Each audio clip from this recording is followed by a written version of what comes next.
Anaton ebanghelyo para ni kanapulo kag siyam nga Domingo ang katuigan han tuigay sumala kan San Mateo kapitulo 14 bersikulo 22 ngadto iton 33. Niyan ginpasakay hinsakayan ni Jesus ang mga tinunan ngan ginpauna niya ngadto hatabukhan lanaw. Samtang ginpalakat niya ang mga tao. Kahuman niya palakta ang mga tao sinag kahiyahin bukid nga usala hiya basi hiya magampo. Han pagkagabi na nag-usaan la hiya didto. Nag-usaan la didto Jesus. Hiningatak na nakadto na ang sakayan halawod gindadas maganhan mga balod kay sungsong adto han hangin. Hamay mga alas 3 ngadto han alas 6 na han kaagahon hinadto haira Jesus nga naglalakat habaw-baw han tubig.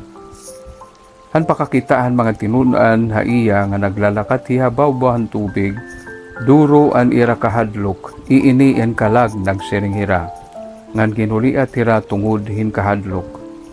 Nagyakandayon Jesus sa ira, ayaw kamo kahadlok, ako ini. Niya nagsiring hi Pedro, Ginoo kung tinuod nga ikaw, palakataman ako habaw-baw han tubig nga dahaimo. Pakadi binato ni Jesus. Sanglitinaw si Pedro han sakayan nga nagdikang hin paglakat, habaw-baw han tubig ngadto kan Jesus. Kundi han pakasabot niya nga makusog ang hangin na hadlok hiya nga nagtikang hiya hin paglunod. Tabangi ako Ginoo ginuli at hiya. Hinaptan ngan binutong hiya dayon ni Jesus ngan singon pagkaguti ay hanimo pagtuo kay ano nga nagurahaduha ka. Sinakahirahan sa kayan ngan hinugpoy ang hangin. Nagsimba kan Jesus ang mga tinunan nga nakadahan sa kayan nga nagsiring hira. Matuod gud nga ikaw amo an anak han Dios. Kabugtuan ang ebanghelyo han Ginoo pagdayawon ka Kristo. Mahupay nga baraan nga takna haiyo nga tanan. Ito iton libro hiton tinatawag ta nga Job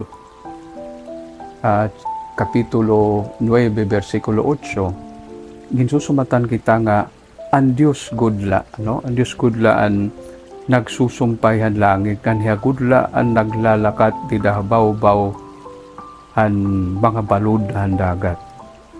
Pariulat ti diton Salmo kapitulo 77 versikulo 19 na ginsusumatan kita nga ang Dios ang paagihan Dios amo ang dagat ang dalan amo ang katubigan ngan an iya mga tiin nga naglakat di baw-baw diri na hinbabaruan diri nakikitan. So ano'y karuig singon nini nga ang ginbuhat ni Jesus paglakat tabaw-baw han tubig pagpakita niya han iya pagka Dios non. Na diri la hiya tawo kundi Dios gyapon hiya. Kay nga ni han iya mga tinunan nahadlok na han pakakita iya nga naglalakad di dahan bawbuhan tubig nagyakan niya pagsiring ayaw kamo kahadlok hi ako ini.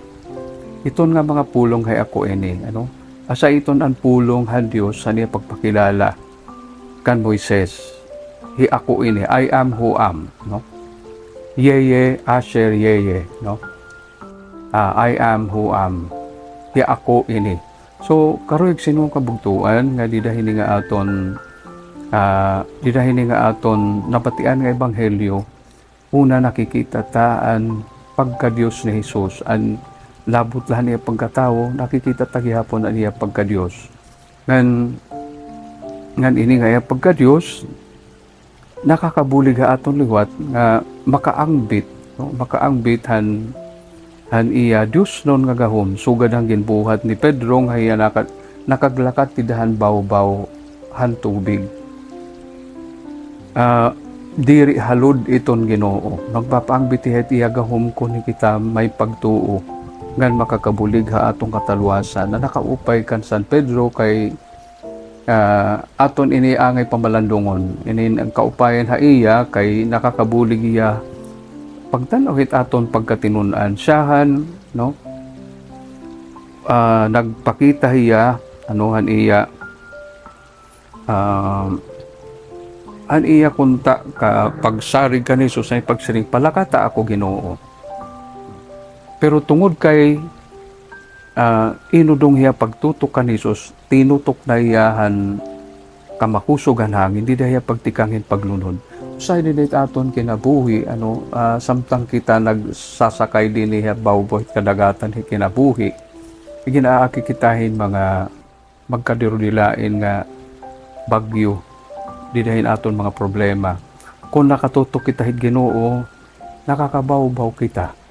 Pero kung nakatutok la kita hiton aton kamaluya, hiton aton mga problema, hit kadagko aton mga problema, ada kita pagtitikang itong paglunod.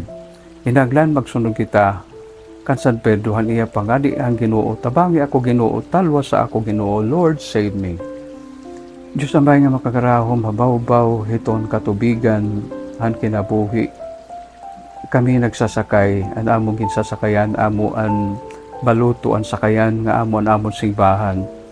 At tagi kami ginuuhin, mabaskong kapag tuo nga matanaw namon nga ikaw diri na bulaga amon.